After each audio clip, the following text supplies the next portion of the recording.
Dobrodošli nazaj na mojem kanalu, kjer spremljate epizode Moj prvi električni avto. Če smo se v prejšnji epizodi naučili, da električni avti niso tako zelo dragi, kot si sami predstavljamo, ali pa smo vsi prepričani, torej razbili smo mit o temu, da so električni avtomobili dražji in jih nekako poravnali z klasičnimi avtomobili, bomo poskušali v tej epizodi simulirati lastništvo električnega avtomobila skozi dobo 5 let in ga primerjati z lastništvom klasičnega avtomobila.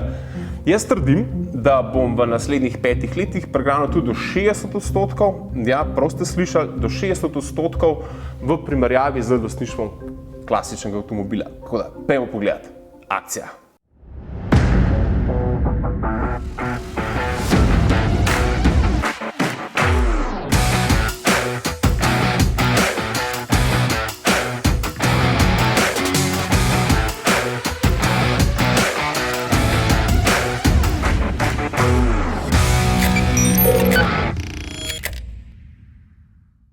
Najprej, takoj na začetku priznam, da nisem zadosti bogat, da bi si lahko privoščil avtomobil za 40 000 evrov, saj ne klasičnega, in da je bil nakup električnega vozila ena taka zelo pragmatična in pa racionalna odločitev, o kateri sem razmišljal kar nekaj let.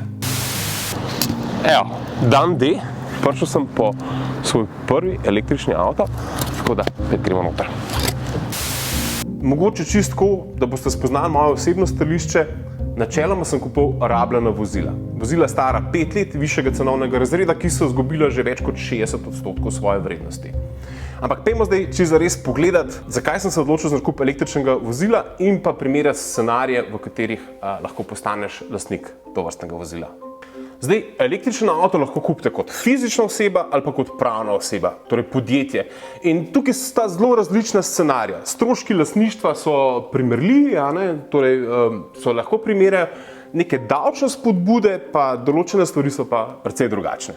Ampak pojmo zdaj najprej pogledati finančne spodbude ali pa stimulacije za fizične osebe.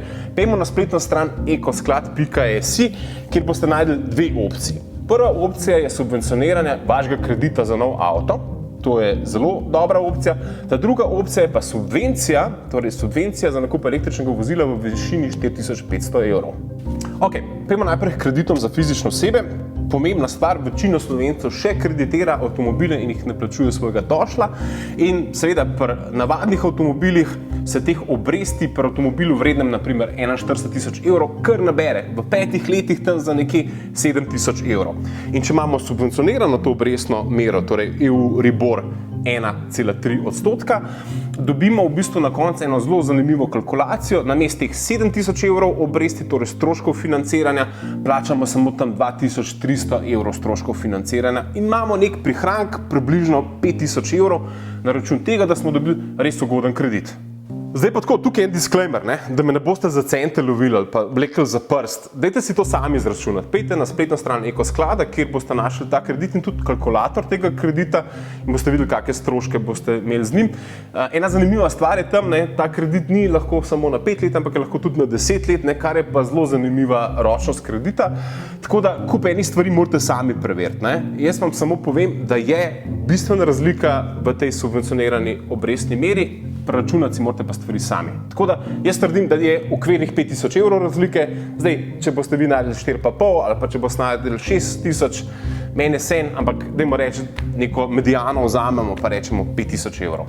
Pojmo v drugi strani, ki je lahko od januarja letos koristijo samo fizične osebe, to je subvencija pri nakupu električnega vozila. Torej, ko boste vi že plačali vozilo, boste oddali vlogo za subvencijo električnega vozila v višini 4500 evrov in pričakovali, da boste ta znesek dobili povrnen. Tako da to je stvar, ki od letošnjega januarja obstaja samo za fizične osebe, včasih so do tega bile upravičene tudi pravne, zdaj pa samo še fizične. In zdaj, če ta dva zneska seštejemo, torej 5000 pa 4500, vidimo, da že takoj na začetku prihranimo nekje 9500 evrov. No, in če bi temu prešteli še prihranke pri gorivu, dajmo reči, da naredite v prvih 5 letih 150 000 kilometrov, jaz sem zračunal, da je teh realnih prihrankov nekje 8000 evrov. In če začnemo zadevo sestavljati v eno zgodbo, torej cenejše vzdrževanje pa potencialna predvidena višja prodajna vrednost rabljenega vozila po 5 letih, pridemo do enih takih zelo zanimivih kalkulacij. Jaz sem zračunal, da fizična oseba v prvih 5 letih prihrani med 17 in pa 20 tisoč evri pri nakupu električnega avtomobila, ki je v osnovi vreden 41 tisoč evrov. Ampak da me ne boste hakali, bomo šli v nadaljevanju čez en tak zelo praktičen primer, kjer bom razložil, kje sem dobil te številke. Važno je, da imate vi zdaj v glavi teh 20 tisoč evrov potencialnega prihranka, v kolikor avto kupi fizična oseba. No, in če ti je všeč tale vsebina, pa če si izvedel kakšno novo informacijo, pa če bi teh novih informacij o e-mobilnosti v prihodnosti rad zvedel več, se prosim naroči na ta kanal, najrajš pa vidim, da se naročiš na YouTube, ker tam dajem gor malo daljše video posnetke, malo bolj podrobne razlage, kakor na druge družbene kanale. Tako da moj fan na YouTube je bil tako zelo koristen, ker pa ste zvedeli več kot druge. Zdaj, če povzamem vse skupaj, za fizične osebe zadeva ugodna, videli smo, da je kar nekaj prihrankov, če si zadeve prav zastaviš in na prav način kupiš to električno vozilo. Je pa pri pravnih osebah zgodba čisto drugačna in tam so tisti ta pravi prihranki. Jaz trdim, da so tam v bistvu v Sloveniji davčna nebesa, da smo tukaj, tako kot smo v kolesarstvu, pa v kakšnem športu svetovni prvaki, tudi prvaki v ugodnosti, ki jih imajo podjetja pri lastništvu električnih vozil. Ja, ne vem, zakaj se o tem ne govori na glas. Jaz sem že leta 2019 napisal en članek, kjer sem trdil, da je lastništvo električnega avtomobila za podjetje tudi do 50% ugodnejše kot v primerjavi z klasičnim vozilom, pa tega noben ni upošteval. Sam sem tudi to vedel, ampak sem se precej časa pripravljal v to transformacijo oziroma nakup tega električnega vozila. Tudi zato, ker se mi je znesek 40 tisoč evrov za avto zdel ful previsok. Namreč prav zaradi tega, ker sem avtomobile kupoval na podjetje vsa leta, nisem kupoval avtomobilov vrednih več kot 20 tisoč evrov. Namreč to bi pomenil ful velik vpliv na mojo bruto plačo, torej z boniteto bi si povišal bruto plačo, ker pa živim v enem takemu podjetniškem oboštvu, si tega pač nisem mogel privoščiti. Ampak zato, da ne bom nakladal, pojmo zdaj k tej kalkulaciji, moje kalkulaciji, kako bom jaz v naslednjih 5 letih prišparal dobrih 60%, zato ker sem se odločil za električen avto. Ok, primerjam Cupro Born z Audijem A3, torej električen avto z klasičnim avtomobilom. Izhodiščna cena je ista, sem pa v prejšnji epizodi povedal več o teh stvarih, zato lahko skočiš tudi nazaj in si pogledaj, zakaj sem ta dva avta dal v isti koš. Ampak pojmo zdaj pogledati številke. Torej, na eni strani imamo klasičen avto, na drugi strani imamo pa električen avto, tukaj se bojo rezultati seštevali oziroma odštevali in prištevali, vi me pa zdaj dobro poslušajte. Avta staneta v osnovi 41 tisoč evrov. In seveda pri klasičnem ne moreš odbiti davka na dodano vrednost, medtem ko od letošnjega januarja lahko davek na dodano vrednost odbijaš električnim vozilom kot podjetje. Kaj to pomeni? To pomeni, da takoj 7400 evrov odšteješ te vrednosti in te avto ne stane 41 tisoč evrov, ampak te stane samo še, čakaj da preberem, 33 606 evrov. To je prva davčna ugodnost, ampak ni to edina davčna ugodnost. Pri nakupu električnega vozila lahko uveljavljaš investicijsko olajšavo. Ja, to je tista nagrada, zato ker si bil priden, pa si investiral v nova obratna sredstva, torej nova osnovna sredstva, kar pomeni, da si lahko zmanjšuješ davko dobička. Mi bi šli lahko tukaj v detajle, ampak razumeti morate, da pri znesku avtomobila 41 tisoč evrov to pomeni še na koncu leta 2550 evrov manj plačanega dobička. In ko začnemo zdaj primerjati, to so te osnovne davčne spodbude pri nakupu avtomobila. In zdaj, če primerjamo 1 na 1, torej, če nas je Audi A3 stal 41 tisoč evrov, pa si nič nismo mogli poračunati pa odbiti, in če električen pride potem 31 tisoč evrov, gotovimo, da imamo z nakupom električnega vozila kot pravna oseba že takoj na štartu 10 tisoč evrov davčnih spodbud. Tako da realno pride tak avto podjetje samo 31 tisoč evrov. Ampak še začeli nismo. Pejmo naprej. Ker resnično pomembna reč se začne šele dogajati, ko ta avto damo zaposlenemu v uporabo. Torej, v primeru klasičnega avtomobila se seveda plača zaposlenega na račun bonitete vsak mesec zviša za 1,5% vrednosti tega klasičnega avtomobila. Avto za 41 tisoč evrov bo vsak mesec realno plačal med 300 in 400 evri nekega davka državi, zato da on to za svoje zasebne namene uporablja, oziroma bo ta davek plačalo podjetje. Na drugi strani pa je boniteta za električne vozile petkrat manjša, torej namesto 1,5%, 0,3%. Kar pomeni, da bi v primerjavi s temi 14 000 evri to pomenilo samo 2943 evrov, ne? Kar je pa precejšen prihranek.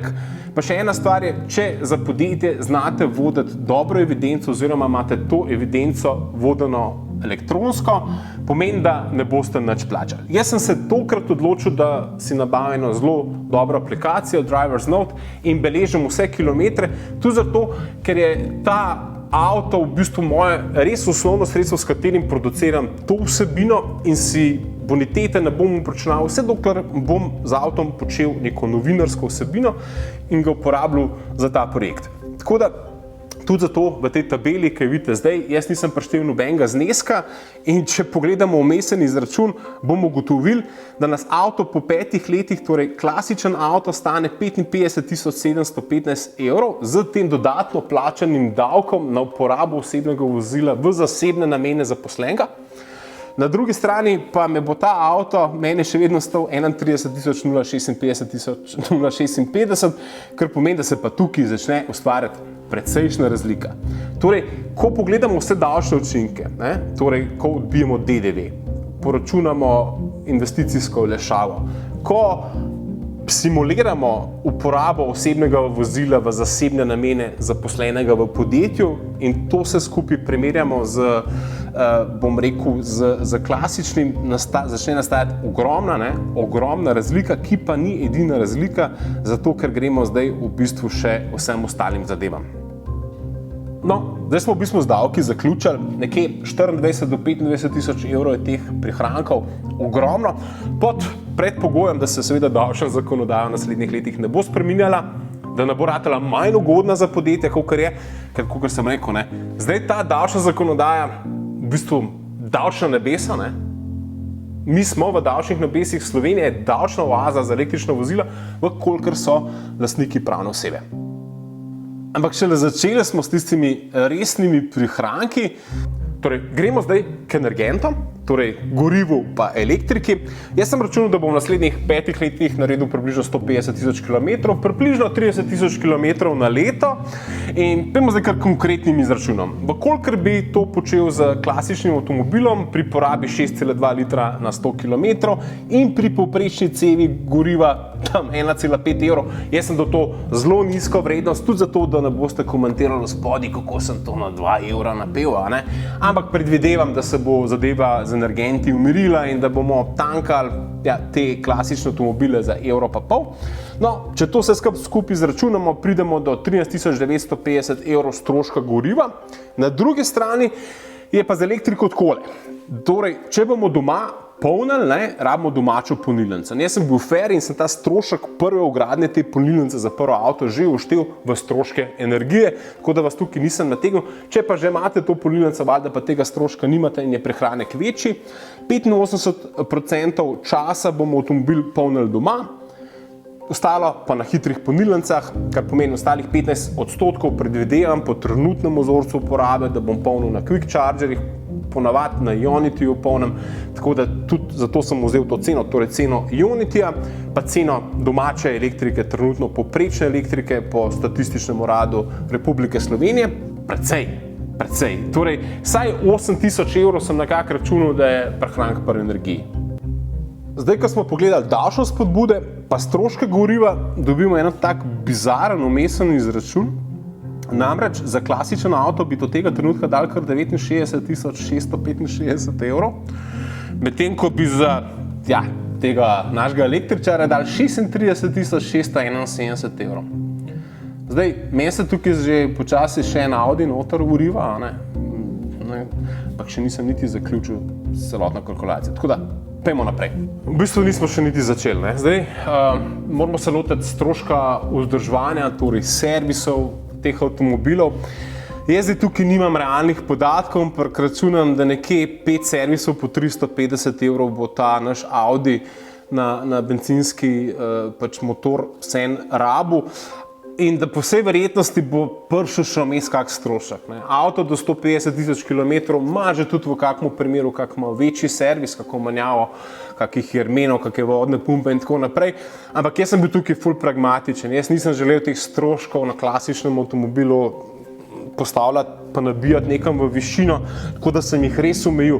Glede na to, da obstajajo garancije in določene stvari, ne pričakujem, da bi imel lastnik klasičnega avtomobila več kot 2100 evrov.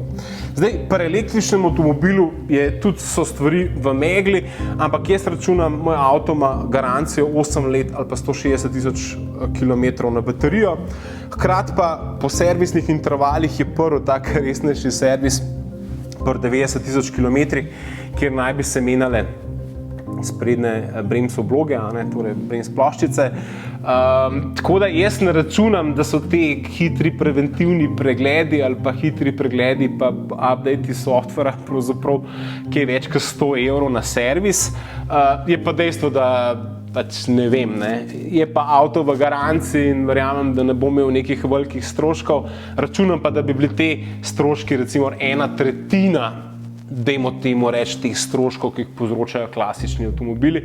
To tudi lahko nekako je razvidno iz tega, ker vozniki Tesle naj bi v življenjski dobi avtomobila prehranili v povprečju približno 10 000 evrov z primerljivim avtomobilom, torej klasičnim avtomobilom. To so že raziskave, ko so zunaj te avtomobili že toliko časa obstajajo, da lahko to trdimo. Jaz tukaj nisem šel v te ekstreme, jaz sem šel v bistvu en tak, relativno, kompromisen izračun. Zdaj pa gremo naprej, gremo na stroške registracije in polnega kaska ter podobnih stvari. Tukaj sem bil jaz izjemno pragmatičen in moram reči zelo fair, jaz sem stroške na isto vrednost spravil, čeprav mislim, da se bo po letu 2025 začelo dogajati, da bojo te klasične avtomobile na nek način obdavčali ali pa jim prilepili neke emisijske kupone in da ta registracija ne bo primerljiva z električnim avtomobilom. Namreč Evropa bo začela drveti proti tej spremembi, proti tej ogljični nevtralnosti, proti letu 2035, kjer bojo v saloni samo še električni avtomobili, in že leta 2026-2027 bomo v salonih videli samo še hibride in pa električne avtomobile. Tako da to se bo zelo hitro zgodilo in zaradi tega, ker se bo to zgodilo, trdim, da bo po letu 2025-2026 lastništvo klasičnega avtomobila, saj kar se tiče nivoja registracije, dosti dražje od električnega avtomobila. Tako da ne bom šel zdaj v vmesne izračune, se pa ta razlika v bistvu veča in veča. Večala se bo pa tudi na račun preostanka vrednosti vozila po 5 letih, tudi zaradi stvari, ki sem jih ravno kar omenil, torej tega, da pričakujem, da bodo klasični avtomobili obdavčeni oziroma da bodo dobili emisijske kupone in da bomo ob registraciji tega klasičnega vozila leta 2026 poleg 1300 običajnih evrov za registracijo tega avtomobila plačali še 1000 evrov okoljske takse, zato ker bomo vozili umazan avto. In to je nekaj, o čemer se načeloma ne govori in tudi avtoindustrija ne govori. Veliko strokovnjakov s področja avtomobilnosti pa te zadeve že priznava in tudi napoveduje. Tako da verjamem, da bo preostanek vrednosti električnega vozila leta 2027 ful višji od klasičnega, predvsem zato, ker bojo stroški lastništva tega avtomobila toliko nižji. Računam nekako pragmatično, da bo Audi izgubil približno 50% svoje vrednosti, kar pomeni, da bo leta 2027 vreden sam še 20 500 evrov. Jaz tukaj res nisem bil žleh, nisem dal 45 ali pa 40% vrednosti, da pa bo moj električen avto izgubil 2000 evrov manj. Torej, da bo vreden še nekje 22 500 evrov. Tukaj sem bil res konzervativen, jaz mislim, da bo razlika višja, ampak tudi zato, da se ne kregamo, kako sem prišel do določenih številk, sem bil tukaj, bolj papeški od papeža. Ok, gremo zdaj naprej. Vmesen izračun je katastrofalen, predvsem za Audi. Za Audi bo podjetje v 5 letih plačalo 57 765 evrov, medtem ko bo za naš električen avto plača samo 21 292 evrov. To je seveda ob dejstvu, da avtomobile prodamo za to vrednost po 5 letih in v bistvu to prodajno vrednost odštejemo od celotnega zneska stroškov in dobimo eno cifro.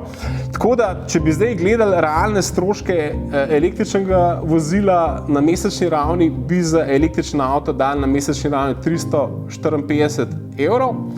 Za klasičen avto bi pa plačali 962 evrov. Ne? In če pogledamo te procente, torej pomeni, da nas strošek električnega avtomobila pride samo 36,79%.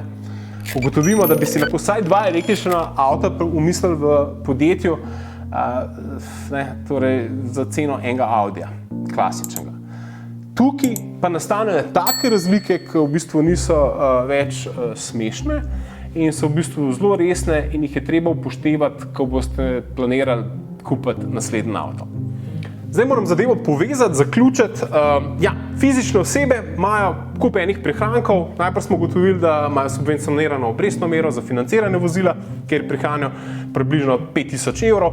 Potem smo ugotovili, da lahko dobite 4500 evrov subvencije za nakup električnega vozila. Ugotovili smo, da boste prihranili približno 8000 evrov pri gorivu. Nisem pa še niti prišteval teh res prihrankov pri vzdrževanju, pa prihrankov pri višji poprodajni vrednosti pa tako naprej, zato da vas ne bi zavajal, ampak trdim, da fizične osebe v vsakem primeru prihranijo približno 20 000 evrov. Kaj bi to pomenilo?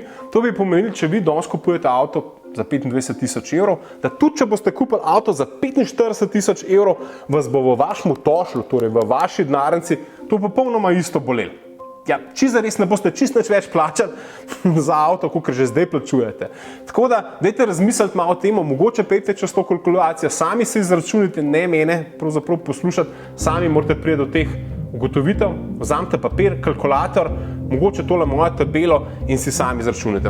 Če ste pa pravne osebe, ali pa lastnik pravne osebe, ali pa zaposlen kot trgovski potnik pri pravni osebi, pa morate iti pod računovodkinje. In mogoče čisto malo za ušesa, jaz imam računovodkinje rad, ampak računovodkinje ponavadi niso zadosti glasne in če bi se upala biti zadosti glasne napram direktorjem, bi jim že zdavnaj povedala, kaj jim gre, da tisti Audi A6 pa tistih 700-800 evrov bonitete, je 400 evrov, ki jih plačamo vsak mesec državi, in da je to treba zdaj za neko elektriko zamenjati. In v tem primeru trdim, da je Slovenija vseeno davčna oaza, davčna nebesa in da pravne osebe sploh ne bi smele več razmišljati o čem drugem, kot o električnih vozilih. Jaz upam, da sem vam dokazal stvari, bom pa zadeve zapisal v članku na citymagazine.si, povezava pa je pod tem videoposnetkom, kjer si lahko to mojo tabelo tudi pogledate in na podlagi prosim, ne me držati za vsako numerično napako, zadeve so približne, zračunati si jih morate pa sami. Naj bo to vse skupaj samo osnova za vaše razmišljanje o prihodnosti. V prihodnosti pa bomo valjda mi razmišljali o tem, kako pride do lastne električne polnilnice v bloku. Torej v skupnem objektu, kjer je 20 strank, sicer imamo neka privatna parkirna mesta, ampak kako to čisto res tehnično izvesti, kako polnilnico so se odločili, zakaj točno takšno, koliko me vse skupaj stalo, to izveste pa v naslednji epizodi, naslednjo nedeljo, v istem kanalu, na istem frekvenci, narej pa na YouTube, zato ker tam objavljam daljše, bolj obsežne videe, kjer je malo več razlage na drugih družbenih kanalih, kot so pa Facebook, pa Instagram, pa nekoliko skrajšane verzije. Tako da splača se biti moj sledilec na YouTube. Ok, vidimo naslednji teden, ful se veselim, komentirajte, ful je bilo komentarjev na prejšnji video zapis, mislim, da v času snemanja tega videa nekje 47, kar pomeni, da se razvija debata v pravo smer, da so konflikti, da me opozarjate na stvari, iz katerih bojo nastale nove teme. Vi ste moja inspiracija, vsak like, pa vsak komentar, pa pogon, zaradi katerega nastajajo ti videi. Tako da se vidimo naslednjič. Bajč!